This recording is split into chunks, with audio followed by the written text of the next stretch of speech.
Is today's security good enough for tomorrow? Clearly, no. Super aggregator is the blood flowing through our veins. Perhaps the set-top box is dead, but to be replaced by streamers. Legacy always lasts longer than you think it will. Drive customer experiences and create new opportunities for carriers to engage with their customers. Open and free does not mean easy. The network is like a living organism. If I give you $100 million, what would you do with it? Hello, hello, and welcome everybody to the kickoff of the Connecting the Dots Super Track. We're going to have innovators, thought leaders, game changers of the industry here in this panel and the following 8 of the track. My name is Andy Waltenspiel, and I'm running a Munich, Germany-based consultancy working with some of the leading Tier 1 operators and service providers in Europe, and with some fantastic global vendors. Now, this panel today, we're going to talk about the art, and not the technical implementation, the art of managing a fantastic Wi-Fi experience. So please welcome with me 2 fantastic speakers, Edwin Elberg from Liberty Latin America, and Marcio Avilés from Cujo AI. Good. The art of advanced Wi-Fi experience, and we want to start with a question. Every one of you has Wi-Fi at home. Who is super happy with his or her Wi-Fi experience? Please raise your hand. Whoa, okay. Who is so happy?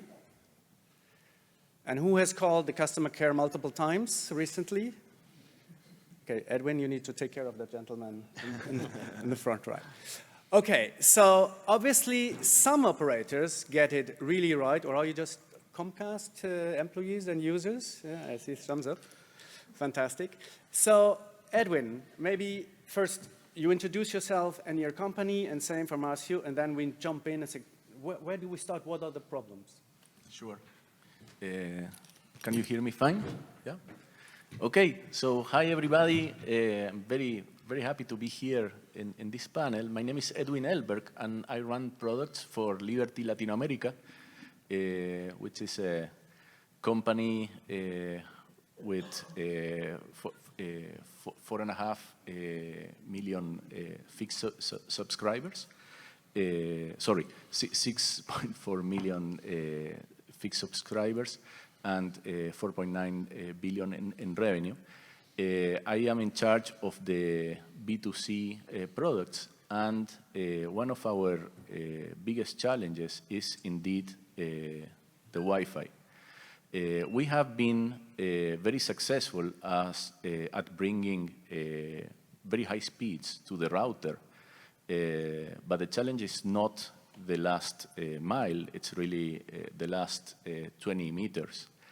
What is happening inside the home is very challenging in terms of both coverage, interference, device specificities, and it drives calls from our customers that clearly since long ago are not happy with the answer of Wi-Fi is your problem, we just provide the connection to your home. Furthermore, this Wi-Fi experience got more challenging during the pandemic as people started using their devices in the home, a lot of people at the same time, and in order not to hear each other in the conferences, they started moving around the home in places where they didn't think they needed Wi-Fi before. All of that, plus some devices that maybe are not well behaved with the Wi-Fi environment, makes the Wi-Fi management really a difficult challenge to tackle. Thank you for the opening. And Marcio. Yeah, good afternoon. Great to see everybody here. My name is Marcio Avilés, and I'm responsible for global BD and partnerships at Cujo AI. Cujo AI is a company, as the name says. We've got a stack of AI services that are deployed in over 50 million homes here in North America across 7 carriers. We have services that start with device identification and providing device context to our customers. We've done that for close to 2 billion devices. We'll probably be focused on that piece of what we do today. But we also power, if you heard the gentleman this morning and the keynote speakers, we power both Comcast Advanced Security as well as Spectrum Security Shield service. We also have a suite of services around application identification that we've deployed in those homes as well. Looking forward to the discussion here and looking forward to getting into it. Great to have you here. And by the way, already announced now, we are recording this panel, so you will be able to access it online later. And we have time for Q&A at the end. So there's a walk-up microphone here, so we'll reserve 5 minutes for your questions. Let's see, we have quite a lot of people. What kind of interesting questions we have. Edwin, you mentioned the last 5 meters might be the problem. Why don't you just throw extenders at the problem and say, okay, now I extend my bandwidth and my reach, and everything is fine? Yeah, no, it's not so easy. So if extenders we have found can make the problem worse in many occasions unless you manage them. One of the challenges we see is that customers would buy extenders, routers, just in their favorite electronics shop. And many times the problem gets worse because of many reasons. One is what is called the sticky client problem. So you are sitting just beside an access point, but you are connected to an extender that is 20 meters away, and it won't let you go. The other one, and some of our customers, and I have to say installers even, take this approach of delegating the AP management to the customer. That means that in any device, you would add different SSIDs to connect to an access point depending on what room you are. That may work, but in reality you are giving the headache to the customer and the problem of maintaining that again to them. The customer does expect for us to solve that in a much elegant and transparent way. Which we will get to, the art piece. So, lots of customers bring their own devices, they buy their own access points sometimes even, they have mobile devices, they have stationary devices, they have crappy devices. What's your point of view, Marcio? Like, is it any device is the same, it just has Wi-Fi, a different standard, or where does the magic start? Well, I actually think that the magic starts in the network, right? And we heard earlier today a vision for kind of a smart network that can prioritize different types of traffic, that can understand needs for bandwidth throughput and differentiate them from needs for latency, low latency. Every device is created differently, right? So, I think it has to start with the network, and I think that's where a lot of our customers are focusing their attention now. What we do is we provide them with some very critical information about what those devices are that are connecting to their networks. Are they phones? Are they tablets? Are they cameras? Are they doorbells? And largely, they're starting to use that information to be really smart about trying to understand how well connected those devices are on those individual homes that they're connected in, and even go so far as to create a score to try and understand, what's the likelihood of that home actually coming across a service. And most of them are trying to become more proactive about identifying these problems and trying to address them before the customers have to call in. One of the customers that we work with very closely told me that, when they score these homes, the ones that score badly on this, the devices being well connected to the Wi-Fi in the home, those homes are 3 to 5 times more likely to call in and have a support interaction, whether it be, over the phone or chat or whatever channel is available. So this is the kind of thing that really drives, if you can understand the problem and solve it before that call comes in, you put yourself in a better positioned to provide a good experience and meet and exceed the expectations of the customers. I mean, it's a cost issue, but it might be a churn issue in the end, right? Do you have some data, Edwin, on customers that are unhappy with their Wi-Fi? Are they more likely to churn? And I don't know, do you have some numbers even? Yeah, definitely. I don't want I cannot share specific numbers on churn, but I would say that in many countries, we have seen up to a third of the calls, of the technical calls that are related to Wi-Fi. And that's a lot, and you can trace actually the calls, the technical calls and repeated calls to churn in a very direct relationship. Okay. So that's probably where you started and said, okay, enough is enough. We had some unmanaged Wi-Fi in the past. So what do you call a managed Wi-Fi experience? What are the ingredients? So for us, the managed Wi-Fi has three big components that we call the connect, the reach, and the control. So let me maybe expand a little bit on those three. Connect is the first layer, and it's back to what Marcio was referring. How do you get to that home with a decent Wi-Fi connection? Okay, that it's the hygienic layer. You cannot expect to have a cheap Wi-Fi on your modem and the customers to be happy with it.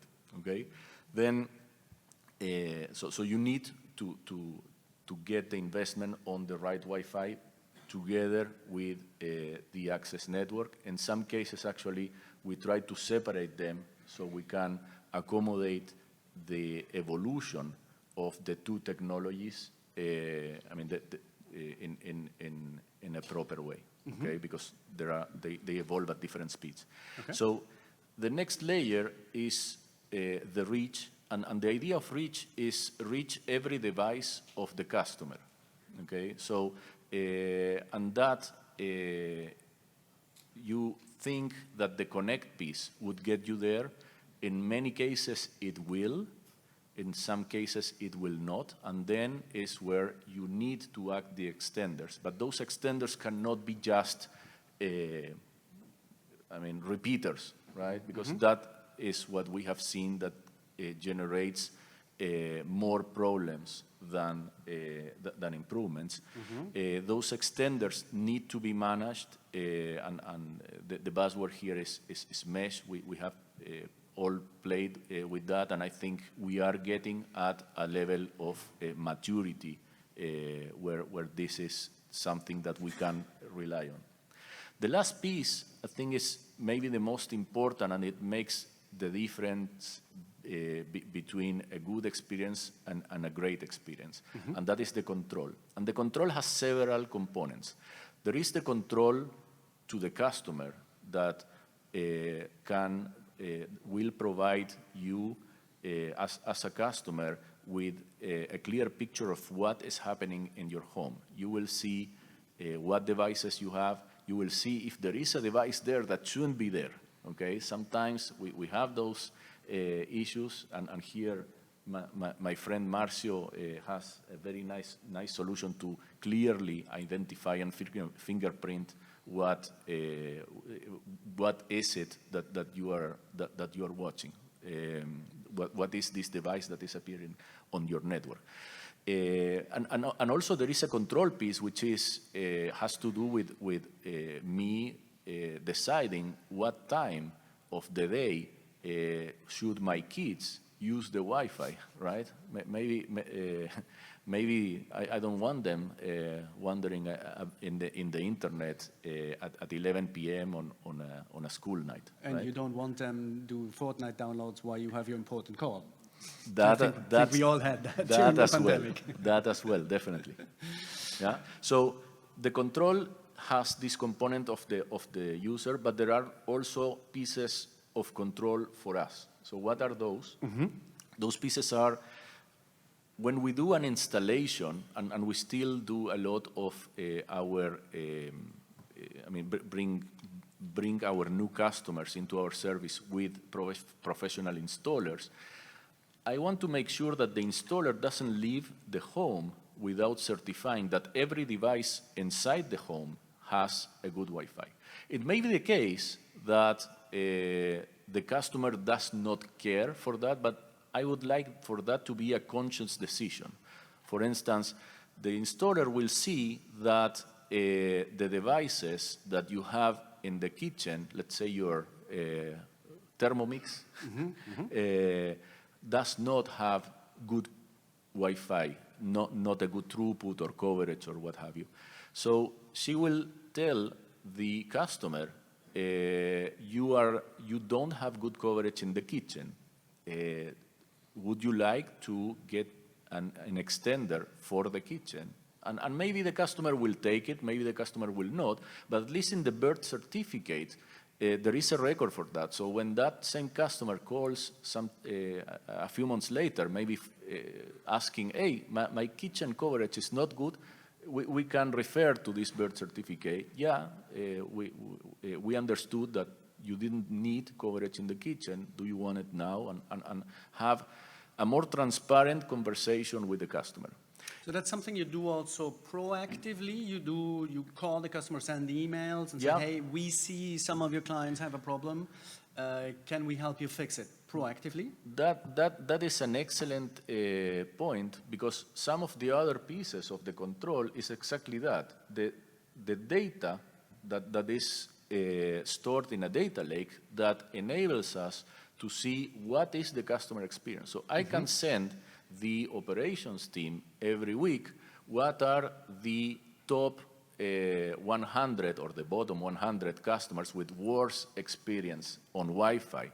And they could have a proactive call, email, to reach out, and in many cases, the issues that they are having can be solved without the addition of any hardware, but even if there is, we can ship an extender if that were the case. Okay. So we talked a lot about devices, but I think, Marcio, it doesn't stop there, right? What about the use case? Is it important to know just the MAC address and the device type, or do I need to know how is the customer using his devices? Yeah, I think it starts, like I said, starts with the network, and then the next step is understanding kind of the device properties, right? Which sounds simple enough, but then you throw into the mix some actions taken by Apple and Google to start randomizing MACs and hiding some things that were in the clear and some protocols, or actually removing fields from protocols that make it harder for you to actually understand exactly which device is that. Can I give it an identity? And then, hey, once I've kind of deduped it and I realize that it's no longer a MAC, it's not a new MAC address, it's the same device presenting with a new MAC address. What are the properties? What kind of power does it have? What kind of bands does it support? All of those things start becoming important because, as Edwin said, there are different use cases, right? So a device that moves around the house, if you're trying to do band steering, you'd want to know that, right? Of course. Versus a device that doesn't move around the house, so I don't really need to worry about it from a band steering perspective, perhaps. I just need to make sure it's initially connected very well. But I think in the end, devices are a proxy for what people are actually doing. And as you get back to those experiences that we talked about earlier, in order to get a good experience, sometimes it's I need throughput, sometimes I need to manage latency. Increasingly so, I think that's going to become the case if you listen to everybody who's here. And sometimes I need to be able to manage both. So, we conflate the devices with the applications that are running on them, but at some point, it's going to behoove us to also understand what the applications are. But there are enough elements in place today between Wi-Fi, WMM, PNMM on the DOCSIS side, some of the low latency DOCSIS stuff that's coming through that allows you to start thinking about this kind of more holistically and end-to-end. Was sitting at a panel earlier this week where that was exactly the topic, right? There are some near-term opportunities for you to, if you understand well what those devices are, if you understand well what kinds of applications they're capable of, to be able to start being smarter about how you manage those things, right? And I think that's the real opportunity here in terms of not just reducing interactions with support, but also continuing to exceed customers' expectations going forward. Edwin, you mentioned data lake. I mean, can you say a few words about how does it work? How do you gather the data? How do you store it? How do you extract learnings from it and insights? Yeah, so there are a lot of components here, but the most basic is an agent that is sitting inside every one of our access points, being a modem, router, a gateway, or extender. And that is collecting data, different data, I mean, real-time data that you need to manage some experiences like AP steering or band steering every few seconds, but then also information about the network, the home network, every few minutes. And all that information is being stored. To Marcio's point, it is very important to identify those devices, and that information comes with, I mean, is retrieved by this agent, and we store it. Not only to manage the devices, but also to have intelligent conversations with our customers. So the customers that call because of Wi-Fi usually does not really know what is happening. They will tell you, I cannot watch Netflix.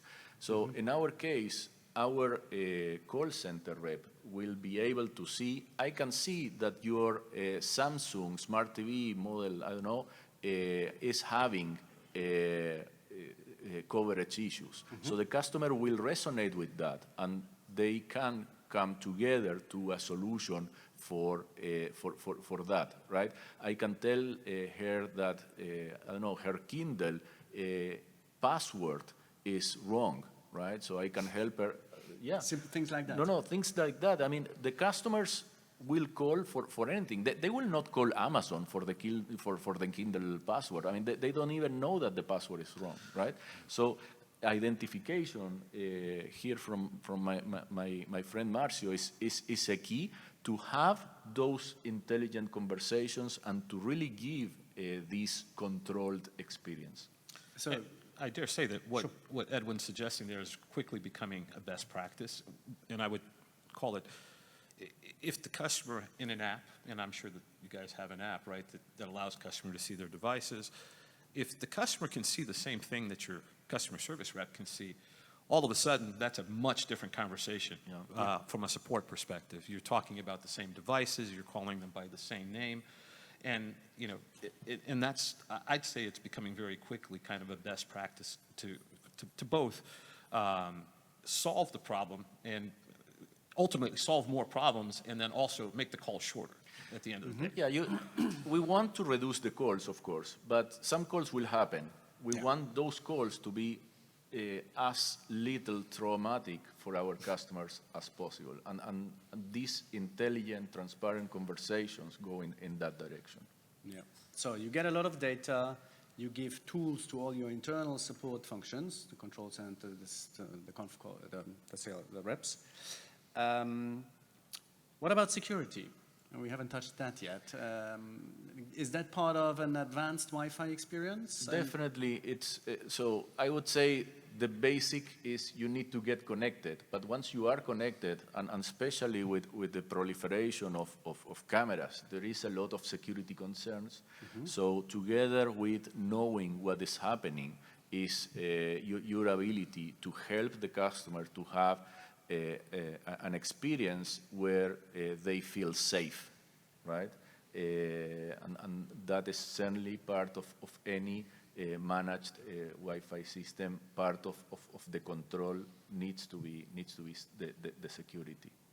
Marcio, you do a lot of stuff in cybersecurity, and what are some of the more advanced use cases the audience might want to think about? Yeah, well, we're seeing today, across the homes that we have deployed here in North America, something from a security perspective, something in the neighborhood of about 10 million threats a day. 10 million threats a day. Yeah, 10 million threats a day. Those are the ones we identify and stop. I would like, we're working very, very hard to get to a world where everybody knows exactly what devices they have in the home.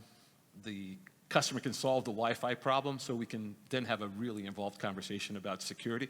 The reality is, every time I go talk about security, we trip over the Wi-Fi conversation because it's a bigger problem. Actually, I would say it's more front of mind for people than security is. Security is just as big a problem, but it's already grown and it's going to continue to grow. And we've already seen operators. We've got 7 operators that, in addition to using the Wi-Fi identification service that we provide, also the device identification service we provide, also are using security. But that's more about providing experiences and creating opportunities for other interactions with those customers. It's super important. The devices, cameras, there are remote access issues. The big 5 things for us are remote access issues, communications from unwanted, known bad actors on the internet, what I would call malicious websites / phishing. And we also have use cases around DOS. So has that device been conscripted into a distributed denial of service attack? And then the last one is around IoT. Looking at the behavior, understanding the device, can you tell whether that device is operating normally or not? And if not, can you stop the abnormal behavior while letting the device continue to operate on the network? Those are the big 5 things we see happening from a security perspective. But all those things are enabled by, people care about those things once their Wi-Fi is working. Perfect. So we have my favorite question that you saw already in the video. And the one is, and I asked that to Edwin, as you saw, more than a year ago, but that was a discussion on video. So favorite question is, I give you $100 million. What do you do with it? And I'm going to go ask this to both of you, but you maybe think already of any questions you have.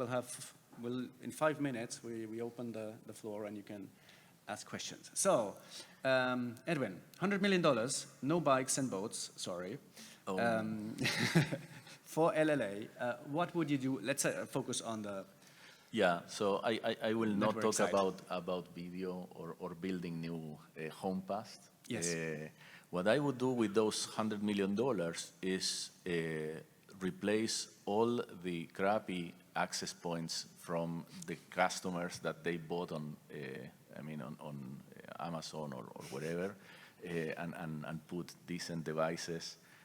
I think that will make my customers much happier, and also will make my life much simpler. Will 100 million be enough for that? I think so. Yeah, I was doing the math before because I was kind of expecting the question. So I think that yeah, it's about the right amount. It's ballpark. Maybe if I buy, since I will be buying a lot, I think I can get good pricing. I'm sure several vendors will walk up to you after this session. Yeah. Marcio, how about you? $100 million, what would you do with it? I'm going to be a little selfish, but towards a good goal. Look, everything we do in AI is about data. So more data, better outcomes, right? So the way we are operating today, we have to be very selective about who we work with. I would totally expand our ability to work with more customers so that we are in more homes, collecting more data and improving the models at an even faster pace. I think we're leading the industry today in terms of the size of the deployment and the scale of the deployment, but I'd like not to stop there. If I had more money, I would go faster, absolutely. Okay. Maybe let's let's have first questions. Is there anybody who has a question? We have a microphone here. It should be powered. Just walk up and don't be shy. Go ask a question. Please tell your name and your company. And Jason Page, Charter Communications. All right. Should have been on. We're going to change the battery.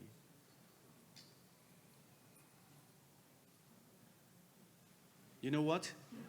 Come up here. These microphones work. Yeah, big applause.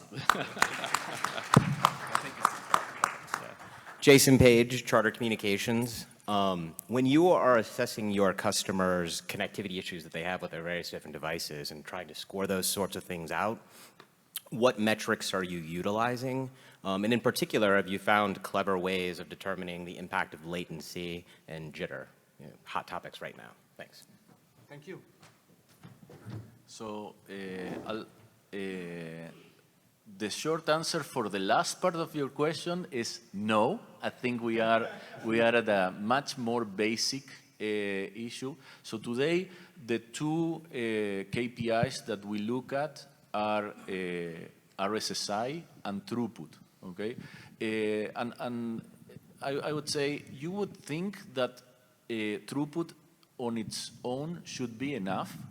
But for some reason, we have seen that when you do not take the RSSI into account, so the power that the specific device is receiving, we don't, sometimes we get a missed diagnostics when deciding when a device is having connectivity issues. So that is whenever somebody calls the call center or before a technician leaves a home. I do think having some insight into what the device is could help kind of simplify the problem. So I think the number that Justin threw out this morning was 15 connected devices in the home. Well, what if only 2 or 3 of those are latency sensitive or jitter sensitive, right?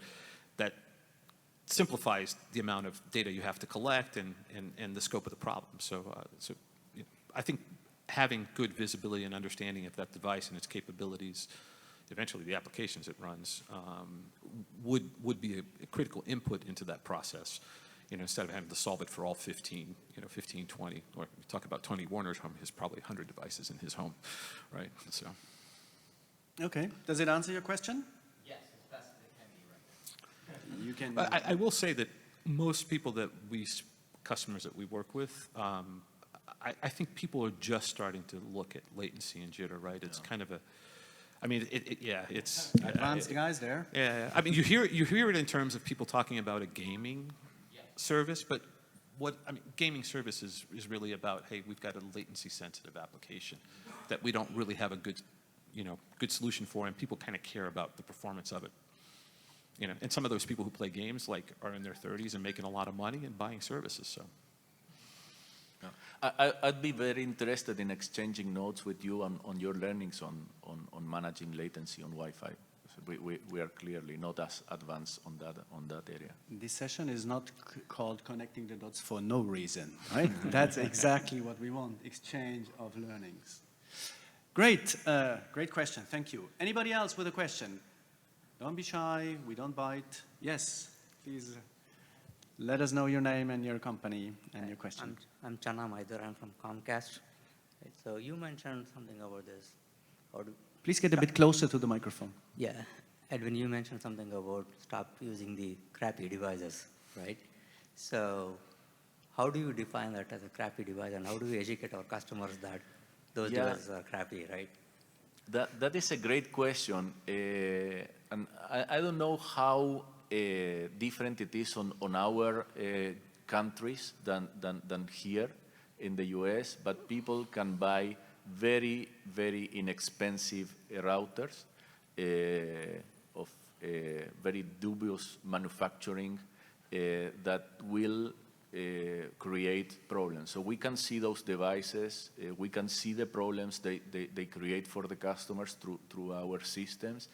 It is sometimes a little bit challenging to convince the customer that his internet will be so much better if he turn off that device. But those are the devices I'm referring to. Yeah, the cost is going to be the biggest barrier in those kind of countries, like where. Definitely, yeah. If you have an access point below, I would say, $30, it looks very interesting, but I would start to be suspicious.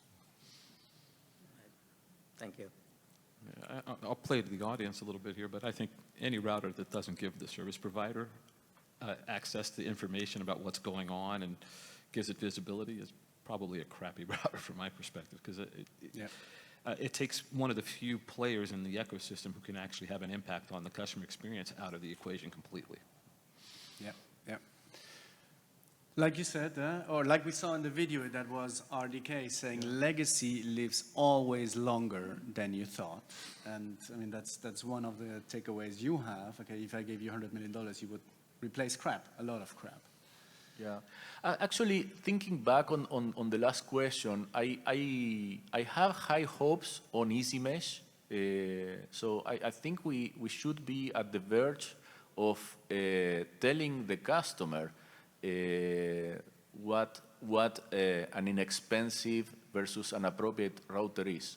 Okay, it's hard for us to pretend that the customer will always get their access points from us.